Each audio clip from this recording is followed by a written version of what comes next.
আলাইকুম বন্ধুরা। বাংলাদেশ জাতীয়তাবাদী যুবদল রাঙ্গুনি উপজেলা শাখার যুগ্ম আহ্বায়ক জনাব মোহাম্মদ শওকত হোসেন।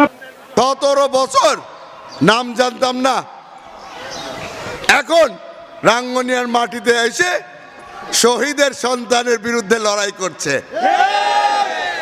12 তারিখে আমরা রাঙ্গুনিয়াবাসী প্রমাণ করে দিব শহীদের রক্ত বৃথা যেতে দেব না।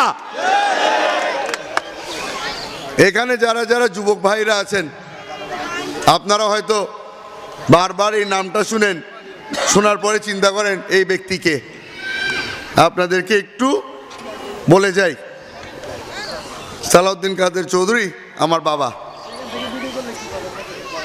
আমার দাদার নাম ফজল কাদের চৌধুরী। এই দুই ব্যক্তির ব্যাপারে আপনারা যদি না জেনে থাকেন, আমার সামনের কাতারে যে মুরব্বীরা আছে তাদেরকে জিজ্ঞেস করে নেবেন। এই মুরব্বীরা ওই জামানার থেকে সালাউদ্দিন কাদের চৌধুরীর রাজনীতি করে এসেছে।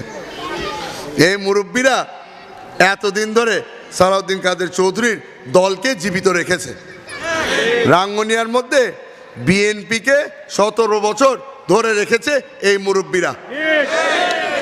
আমি আপনাদেরকে কোনো ধরনের জবরদস্তি করব না যে সকলেরকে গিয়ে আমাকে ভোট দিতে হবে। আমি খালি অনুরোধ করব, আপনারা ভোট দেবেন। রাস্তা বানিয়েছে সালাউদ্দিন কাদের চৌধুরী, মেরামত করার দায়িত্ব তার সন্তানের।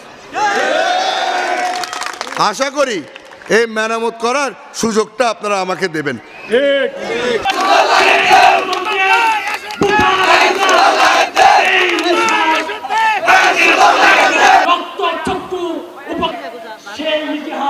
বিএনপি নির্বাহী কমিটির সদস্য জননেতা জনাব হুম্মাম কাদের দানের শীষ প্রতীকে